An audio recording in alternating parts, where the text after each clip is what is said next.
कहते हैं संघर्ष करने वालों की हार नहीं होती, लेकिन जब संघर्ष लंबा हो जाता है तो जीत की खुशी भी दुगनी हो जाती है। ऐसे में जोधपुर के न्यू कैंपस में जहां मनोविज्ञान विभाग में कार्यरत दिव्यांग असिस्टेंट प्रोफेसर अपनी स्टूडेंट लाइफ से लगातार सरकार से दिव्यांग बच्चों की सुविधा के लिए रैंप बनाने की मांग कर रहे हैं। उन्होंने पीएचडी की और असिस्टेंट प्रोफेसर के पद पर पिछले 10 साल से बच्चों को शिक्षा दे रहे हैं, लेकिन विशेष बच्चों के लिए लड़ाई जारी रखी है। अब विश्वविद्यालय ने डॉक्टर अर्पिता कक्कड़ के पत्राचार और सुप्रीम कोर्ट की गाइडलाइंस के अनुसार कॉलेज में रैंप बनाए हैं। अर्पिता कक्कड़ से बातचीत की हमारे जोधपुर संवाददाता अरुण हर्ष ने। करीब 20 साल की लड़ाई के बाद में अब जाकर आखिर जो कह सकते हैं मंजिल हासिल हो रही है, और इसके लिए प्रयास किया लगातार असिस्टेंट प्रोफेसर अर्पिता कक्कड़ ने।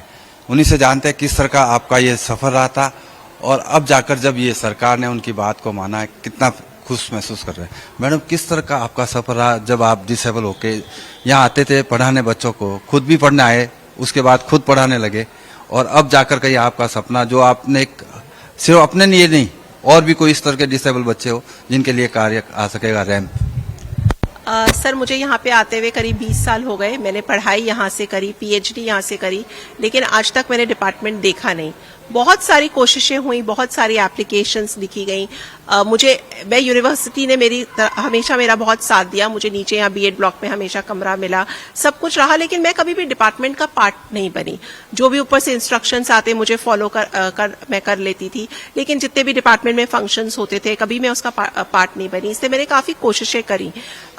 हमेशा कभी किसी ने मना नहीं करा, हमेशा बोला कि करेंगे करेंगे करेंगे। लेकिन इतने साल मुझे असिस्टेंट प्रोफेसर होते हुए भी 10 साल हो गए नौकरी करते हुए, लेकिन कभी उससे पहले मैंने गेस्ट फैकल्टी काम करा यहाँ पे, कभी ये हुआ नहीं। उसके बाद में एप्लीकेशन देने के बाद में मैंने एक डिसेबिलिटी कमीशन के अंदर भी करी, एप्लीकेशन दी, और शायद वहां से मैं यूनिवर्सिटी के लोगों का बहुत थैंकफुल हूं कि उन्होंने एप्लीकेशन पे एक्शन लिया।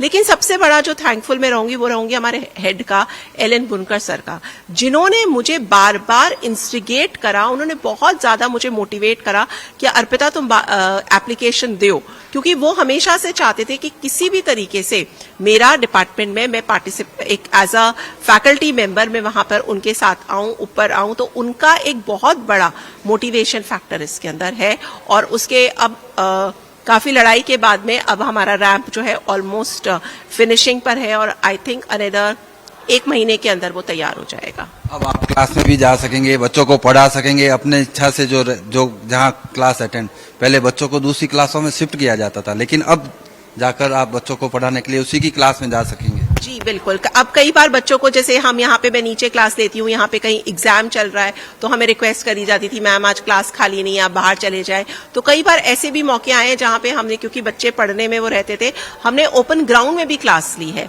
क्योंकि यहाँ पे एग्जाम चल रहा होता था, या कई बार कहीं पे ताला नहीं खुला, कोई पियोन छुट्टी पर है तो ताला नहीं खुल पाता था, तो हम बाहर भी लेते थे।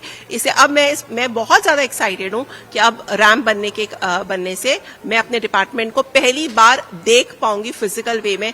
मैंने आज दिन तक डिपार्टमेंट की लेबोरेटरी नहीं देखी है, मुझे पता नहीं है कि वहां पर क्या है।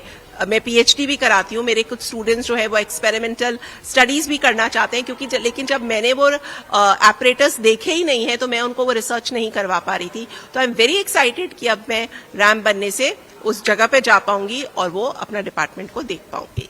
यानी कि कह सकते हैं जिस तरह से असिस्टेंट प्रोफेसर का एक कैरियर, चाहे स्टूडेंट लाइफ हो चाहे बच्चों को पढ़ाने की बात हो, 20 साल के बाद लंबा संघर्ष होता है, 20 साल, जिसके बाद अब कॉलेज में जो है रैंप बनने जा रहा है, और अब वो अपने चाहे लैब में जाना हो, चाहे अपनी क्लास में जाना हो, और चाहे कोई फंक्शन दूसरे कॉलेज के होने हो, उसमें सब में वो पार्टिसिपेट करने के लिए उत्साहित है, क्योंकि अब रैंप तैयार हो चुका है और ये आने वाले दिनों में उसका हिस्सा बनने जा रही है। तो कह सकते हैं देर आए दुरुस्त आए, लेकिन विश्वविद्यालय प्रशासन ने पूरा मैडम का ध्यान रखा, और अब रैंप बनने जा रहा है, जिससे आने वाले दिनों में मैम अपने बच्चों को क्लास में जाकर पढ़ा भी सकेगी और अन्य पार्टिसिपेट में गतिविधियों में भी हिस्सा ले सकेगी। कैमरामैन शिव सिंह के साथ अरुण हर्ष, सच बेधड़क, जोधपुर।